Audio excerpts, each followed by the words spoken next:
Halo Mams, ketemu lagi dengan saya Dr. Joko Kurniawan, spesialis anak. Pernah nggak sih kita mendengar gini, Dok, ngapain sih ke dokter? Anak saya tuh nggak pernah sakit. Anak saya tuh sehat terus, aktif, lincah, kesana kemari. Nggak pernah dia bisa demam, batuk, pilek tuh jarang. Ngapain kita harus ke dokter? Ngapain kita harus berobat? Eits, tunggu dulu. Apa betul anak kita itu sehat? Yuk kita simak info berikut.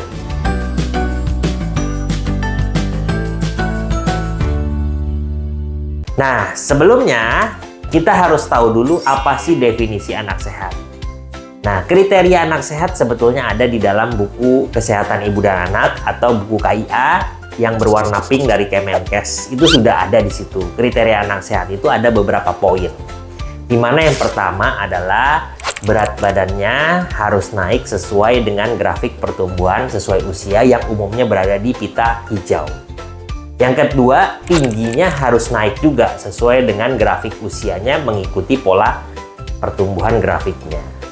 Yang ketiga, perkembangannya sesuai dengan usianya, dimana kalau anaknya harusnya sudah bisa di usia tertentu, maka itu harus dipenuhi.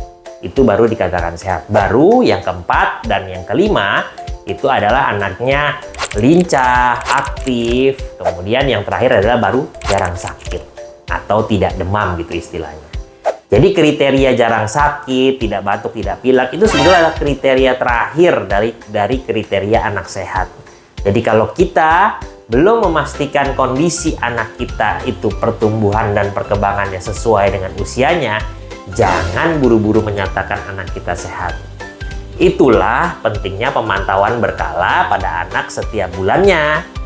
Jangan lupa, setiap anak yang baru lahir, khususnya di 1 tahun pertama, minimal pemantauan dilakukan 1 kali sebulan, yaitu pemantauan tumbuh kembangnya. Kemudian di atas 1 tahun, minimal 3 bulan sekali jika tidak ada masalah. Baru di atas 2 tahun mungkin bisa 6 bulan sekali jika tidak ada masalah.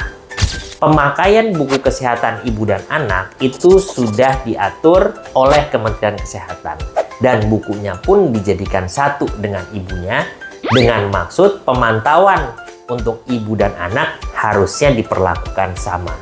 Seperti pada ibu hamil juga, buku ini dipakai terus selama masa kehamilan 9 bulan, di mana ibu akan selalu kontrol baik itu ke bidan maupun ke dokter kandungan secara berkala, dan semua tertulis di dalam buku KIA ini untuk memantau segala perkembangannya gitu.